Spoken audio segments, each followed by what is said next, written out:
Patti, you are a domestic violence survivor. Yes. What's your story?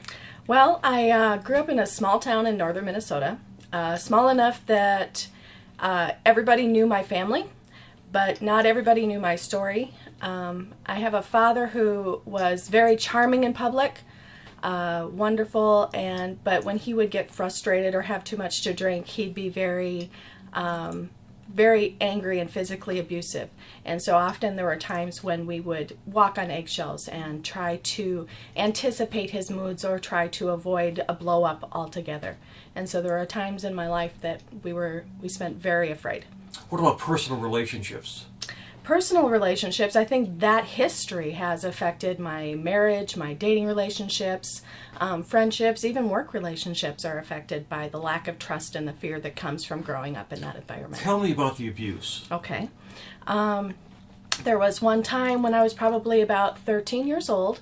Mom and Dad had gone out for dinner. Dad came home so drunk that he had blacked out and was asking me questions about something when he got home.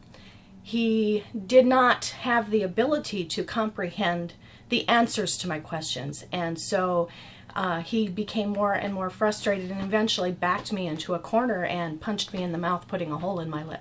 That was just one occurrence. How did all this abuse affect you as an adult? As an adult, well, I have had the opportunity to work through a lot of those fearful emotions and things. There are still times when I can hear that pitch in someone's voice, or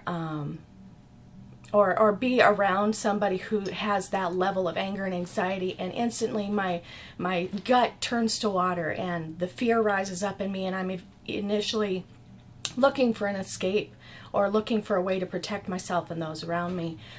There are trust issues. I tend not to let people get close enough to me in a way that I may not be able to control.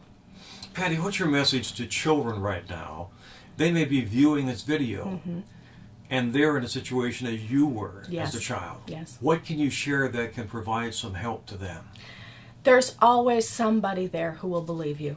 I know growing up as a child, there were many times where I was made to believe that I was making a big deal out of nothing, or that my dad's a really nice guy. How could I say these horrible things about him and expect people to believe them?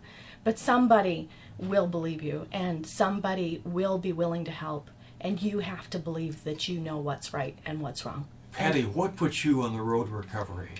Thankfully, I had family members who were very supportive.